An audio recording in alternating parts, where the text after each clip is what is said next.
The other aspect about this that is just it's just stunning is that Nikki Haley, of course, who also had no idea what could possibly have motivated this guy.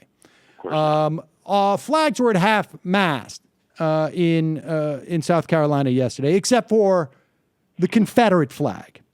And Chris Hayes interviewed in South Carolina Mark Sanford, who is now a congressman from South Carolina, former governor, had some indiscretions, had to resign. That story is sort of secondary here.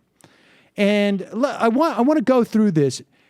But as we listen to this audio, and we'll stop it in a moment, I want to read just one thing in a great Ta-Nehisi Coates piece.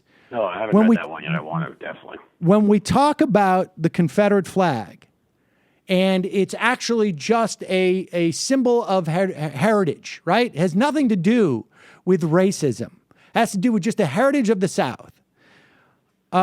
He quotes the Confederate vice president in Georgia of 1861, right on the verge of the beginning of the Civil War.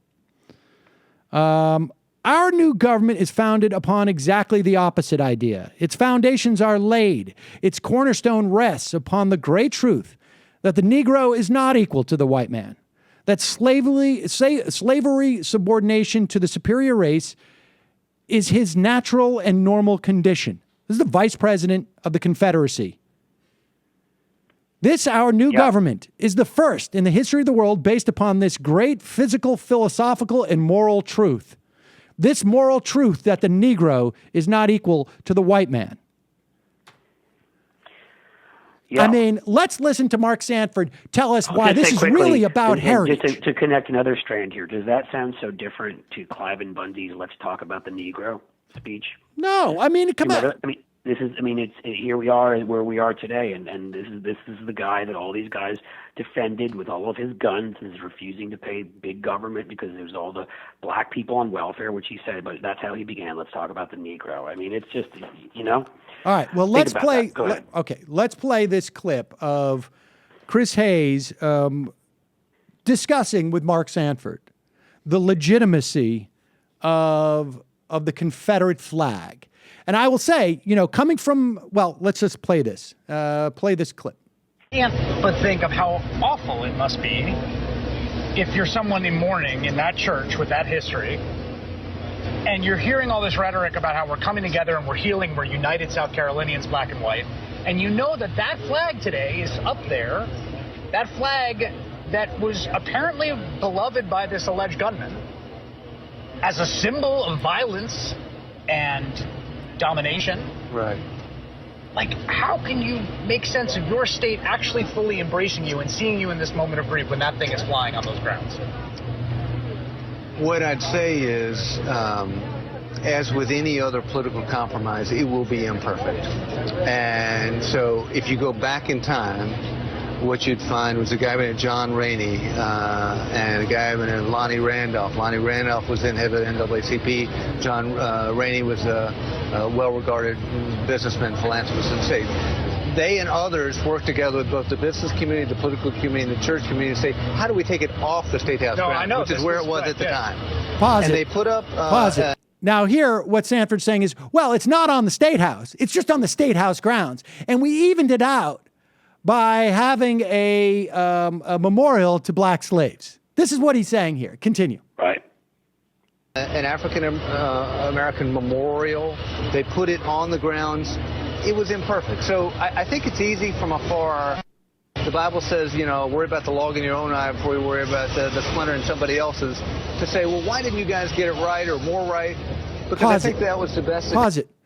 All right, you hear what he said there? I want to go straight to the Bible there. Yeah, no, but he's saying it's easy from afar. In other words, you Northerners come down here and judge us again. And why don't you look in your own backyard before you complain about this huge symbol of racism, right? I mean, this is exactly what we've been talking about in terms of, this is really about, you Northerners coming here and telling us how to treat our black people. That's right. All right. Big government coming in and telling us how to treat our people and how to live, and it's all about that. All right, continue. Could be done at that time. It does not make it a perfect political solution, but it means it was a solution at the time. Why that's the case? Because this is to many people, it is a symbol of tyranny. It's a symbol of white supremacy. It's a symbol of domination. It is, but again, to another population in this state, it's a symbol of heritage, it's a symbol of state rights, it's a symbol of my great-great-grandfather died in some battle in Manassas. So there it is. Well, yes. But why did he die in that battle? Right. And what was it he was defending by dying in that battle? And that's what I can't stand is the whole, heritage argument. Well, what heritage is it that you're talking about? Nobody seems to ever go to that next step, which is, well, it's just about heritage. What heritage? Oh, well, we can. I will quote again from the vice president of the Confederacy in Georgia, 1861. That heritage is this: our new government is the first in the history of the world based upon this great physical, philosophical, and moral truth that the Negro is not equal to the white man.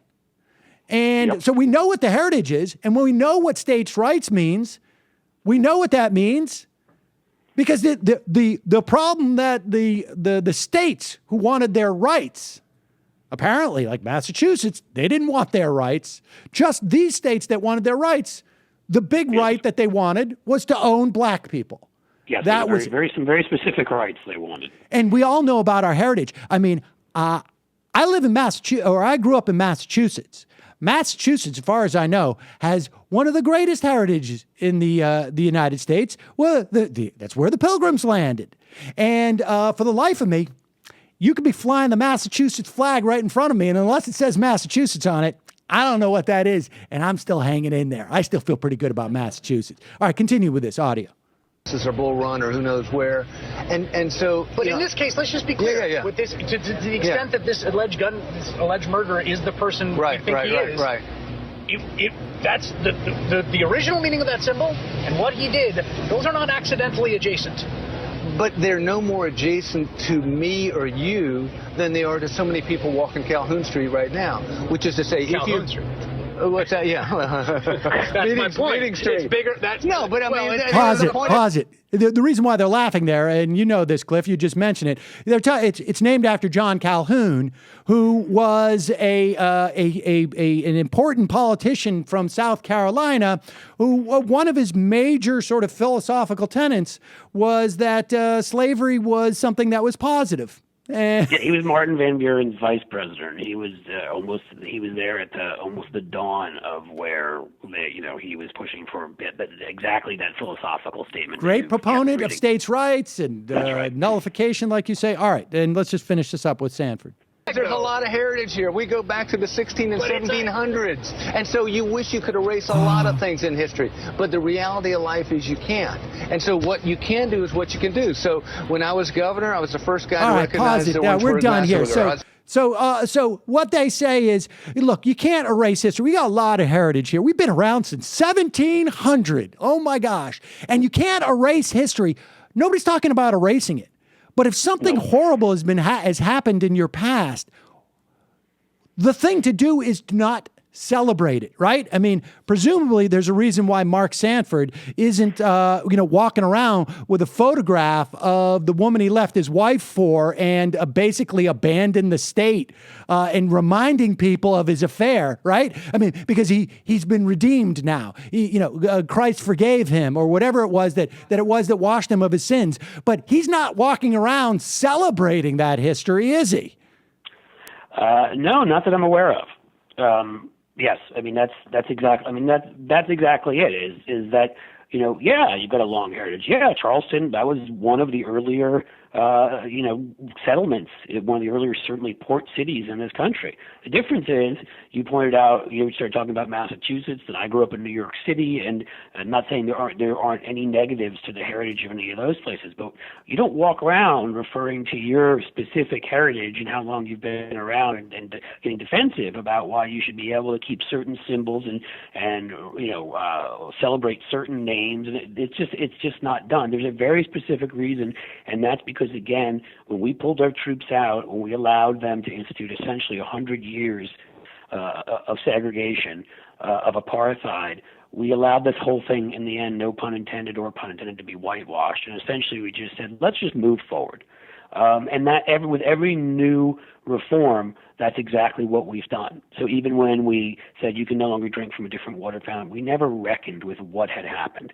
It was just, stop complaining. Why is there a certain population of people who have a much lower education rate, a higher death rate, less health care and all this? It just must be their own doing.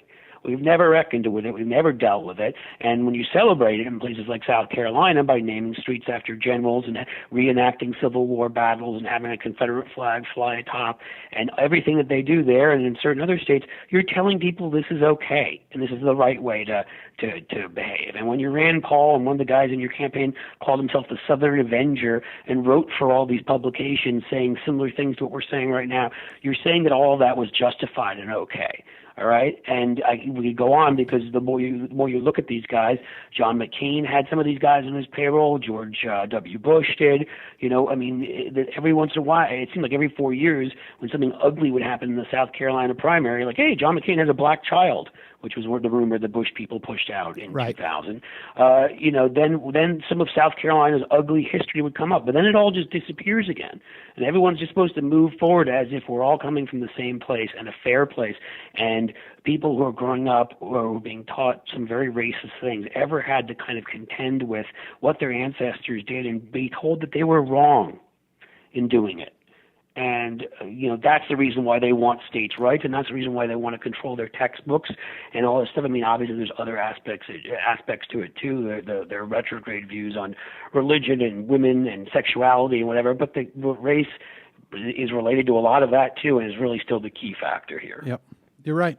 Well, Cliff, in the final analysis, you're right. You pull down that flag. All you're simply saying is we should not be proud of those things that this flag represents. You can still have your mint juleps or your fancy cotillions or your debutante balls or your favorite flower of South Carolina or whatever it is. But this is associated with these principles that black people are inferior and morally belong as our slaves. And so we're gonna try and close that chapter, as it were.